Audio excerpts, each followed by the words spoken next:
Bismillahirrahmanirrahim. Assalamualaikum warahmatullahi wabarakatuh. Sahabat fillah, di antara tradisi masyarakat yang berlanjut terus-menerus adalah tradisi buang sial. Tradisi ini banyak dilakukan di bulan Safar. Bahkan tradisi ini didukung pemerintah setempat karena dianggap meningkatkan pariwisata. Sahabat fillah, benarkah bulan Safar adalah bulan sial? Terdapat beberapa tradisi di negeri kita yang melestarikan buang sial di bulan Safar ini. Di antaranya ada tradisi mandi safar di Pulau Rupat, Kabupaten Bengkalis, Provinsi Riau. Kendati didahului dengan zikir dan membaca ayat Al-Quran, mandi safar bukanlah bagian dari ajaran Islam yang pernah diajarkan Rasulullah SAW. Ritual ini adalah tradisi baru yang dibuat-buat, yang katanya dilakukan bersama-sama untuk menolak bala dan mendatangkan rezeki. Mandi safar dilakukan di tepi pantai, didahului dengan menyiramkan air kepada beberapa anak, tapi kemudian dilanjutkan dengan mandi bersama di pantai dengan bercampur baur lelaki dan perempuan. Begitu juga mandi safar di Lombok Utara, Nusa Tenggara Barat.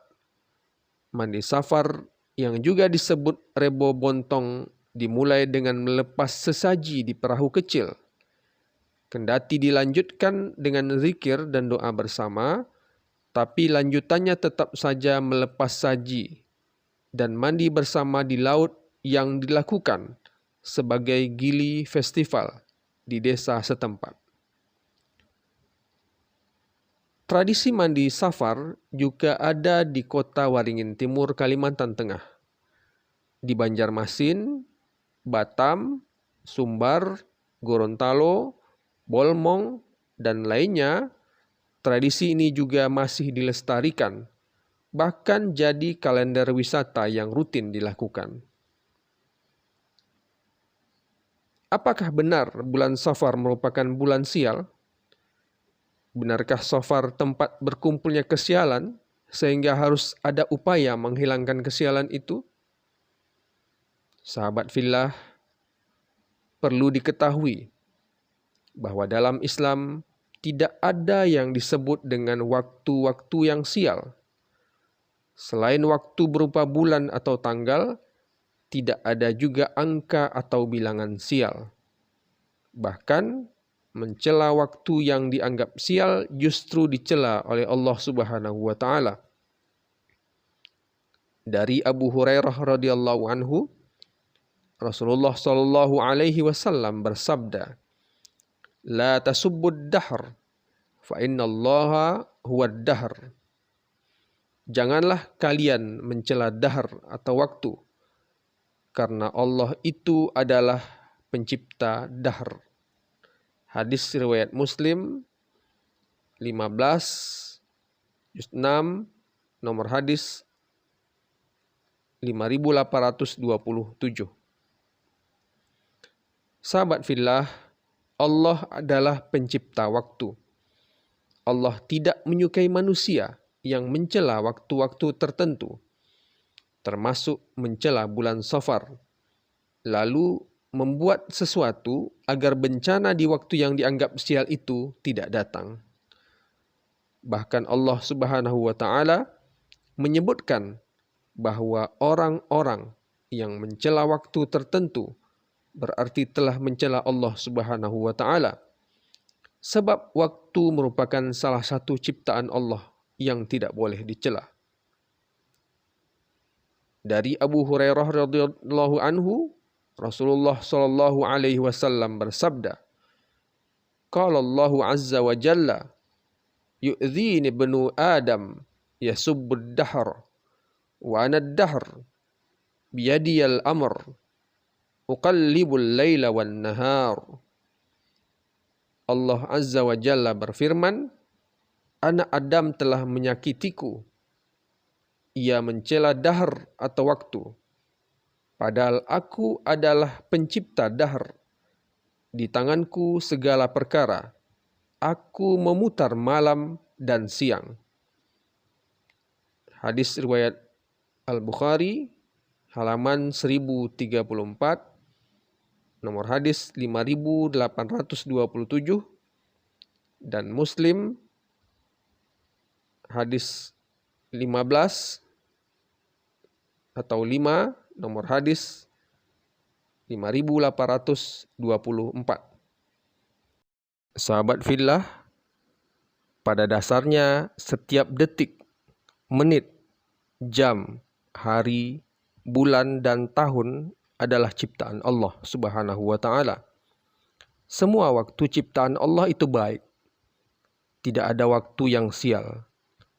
Jika terjadi suatu bencana di waktu tertentu, maka itu adalah bagian dari ketentuan atau takdir Allah yang tidak diketahui hambanya kecuali setelah terjadi. Allah Subhanahu wa Ta'ala bisa menimpakan musibah dan bencana kepada siapapun, dimanapun, dan kapanpun bila Allah menghendakinya. Dan hamba harus rela menerima ketentuan tersebut. Sahabat fillah, banyak yang belum paham bahwa mencela waktu tertentu sebagai penyebab bencana merupakan tradisi Arab jahiliyah. Berasal dari kebiasaan orang Arab juga, tetapi yang jahiliyahnya. Mereka kerap berbincang dan kemudian berkesimpulan bahwa pada waktu tertentu mereka kerap dilanda kesialan. Waktu itulah yang kemudian ditandai sebagai waktu sial. Salah satu yang ditandai Arab jahiliyah adalah waktu sial pada bulan Safar. Sahabat fillah, dalam bahasa Arab, Safar artinya kosong. Orang Arab jahiliyah biasanya meninggalkan rumah dan kota mereka berlama-lama di bulan Safar.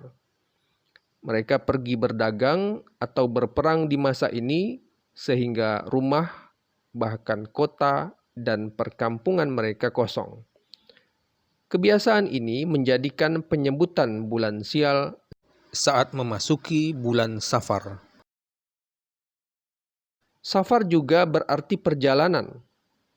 Mereka kerap berjalan jauh di bulan ini dengan meninggalkan rumah dalam keadaan kosong.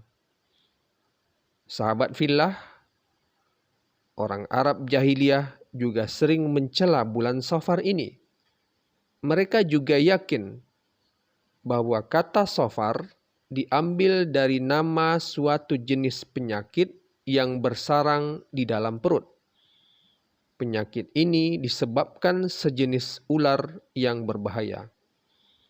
Makanya mereka menganggap bulan Safar sebagai bulan yang penuh dengan keburukan.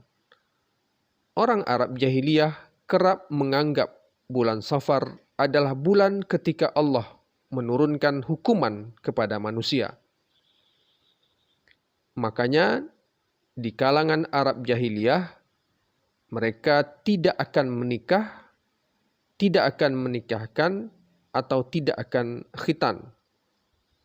Jika dilakukan juga, mereka berkeyakinan akan muncul bencana, seperti perceraian, bahkan kematian yang cepat.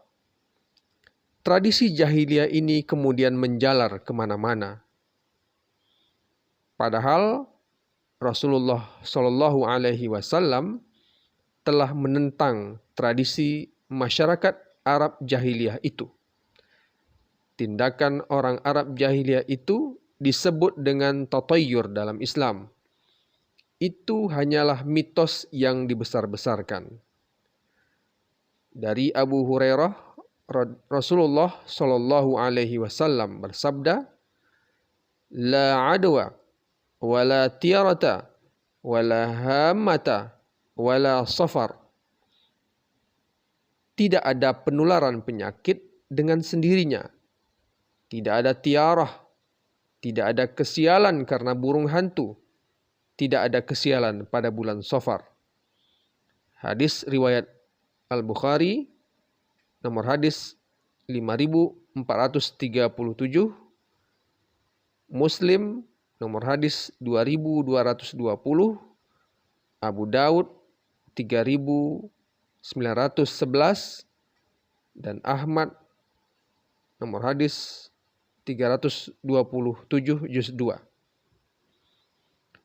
Sahabat fillah,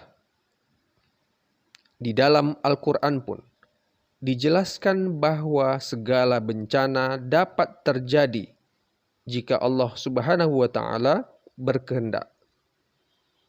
Hal tersebut tidak hanya terjadi di bulan Safar saja, tapi bisa di bulan-bulan lainnya. Allah Subhanahu wa Ta'ala berfirman, "Ma asaba min musibatin illa biiznillah, wa may yu'min billahi yahdi qalbah, wallahu bikulli syai'in alim." Tidak ada suatu musibah pun yang menimpa seseorang kecuali dengan izin Allah. Dan barang siapa yang beriman kepada Allah, niscaya dia akan memberi petunjuk kepada hatinya. Dan Allah Maha mengetahui segala sesuatu. Al-Quran Surat At-Taghabun ayat 11. Sahabat fillah, jika kita beriman kepada Allah, maka kita akan yakin bahwa semuanya sudah ditentukan oleh Allah Subhanahu wa Ta'ala. Tidak ada penyakit khusus pada bulan Safar. Tidak ada juga kesialan. Maka tidak ada ritual buang sial di bulan Safar yang pernah diajarkan oleh Rasulullah SAW. Tidak ada juga larangan menikah, khitan, atau kegiatan mengundang umat di bulan Safar. Bahkan Rasulullah SAW menikah dengan Khadijah binti Khuwailid radhiyallahu anha di bulan Safar. Rasulullah SAW menentang tradisi jahiliyah dengan perbuatan beliau, dan inilah yang harus diikuti umat muslim dimanapun.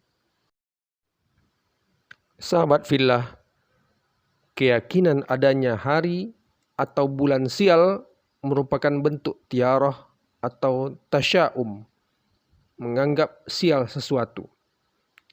Hal ini tentu saja dilarang oleh Nabi Muhammad SAW.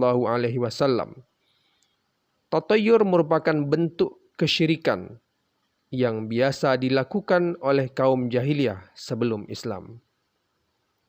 Sahabat fillah, tatayur berasal dari kata ta'ir atau jamaknya tuyur yang berarti burung.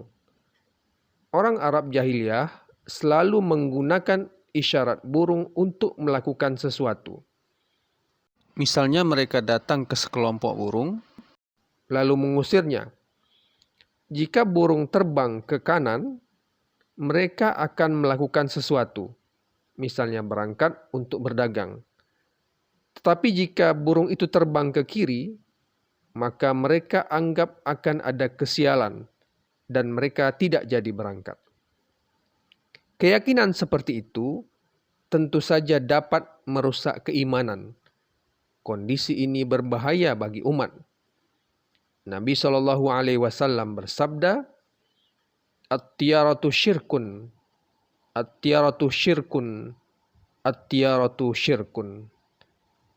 Tiarah adalah kesyirikan. Tiarah adalah kesyirikan. Tiarah adalah kesyirikan. Hadis riwayat Ahmad dan Abu Daud, dinyatakan sahih oleh Al-Hakim dan Ibnu Hibban. Sahabat fillah, bulan Safar bukanlah bulan sial. Tidak perlu ada ritual tolak bala atau tolak sial di bulan ini. Tidak perlu ada mandi tolak bala atau ruatan tolak bencana. Allah yang menentukan segala kebaikan dan bencana, dan itu bisa terjadi kapan serta di mana saja.